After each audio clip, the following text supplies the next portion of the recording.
Well, hello, Texas fans. I'm Riley Zayas of Horns Illustrated, and you are listening to The Week Ahead for the Horns.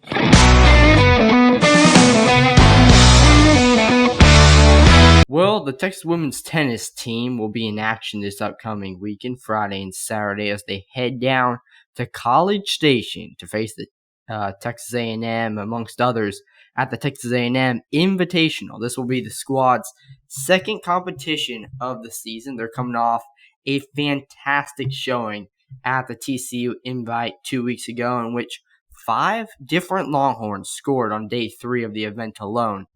Look for seniors Marta Perez-Murr and Fernanda Labrana to play a huge role for the Horns in College Station. The Texas men's tennis team will actually be up at the TCU Invitational, the men's version of it, up in Fort Worth Friday through Sunday, all-day event each day. And the men have one competition under their belt heading into this week, and they fought hard at the Lake Tennis Invite in Frisco, Texas, nearly a month ago. So they've had some downtime in between events, and they're looking to get back at it here this upcoming weekend. It was there that freshman Micah Braswell began his college career with a bang, winning the invite on day 3 as Texas picked up 6 singles victories. Now, the Texas volleyball team will also be traveling up for a Friday-Saturday showdown up in Kansas State and Manhattan as they battle Friday 4 p.m., Saturday 6:30 p.m. You can catch Friday's match live on ESPNU and Saturdays on Big 12 now on ESPN+.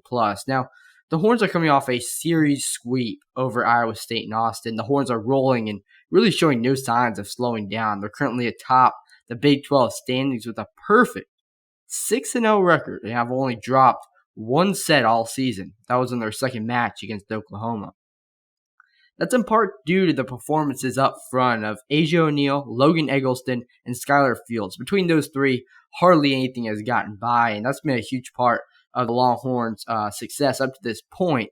Look for them to really challenge Kansas State, push them hard. Kansas State is 3-1 coming in to Friday and Saturday's matches, and coming off a bye week, they've had some time to prepare and get ready for this nationally ranked, actually number 1 in the ACA top 25 poll.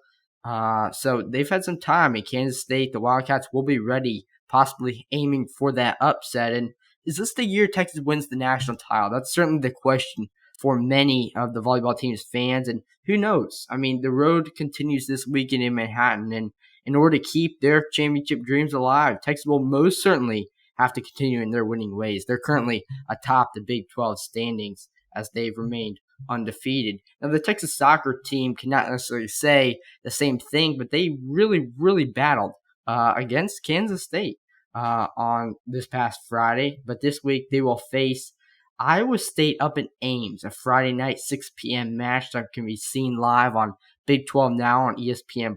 And as I mentioned, huge win over Kansas State.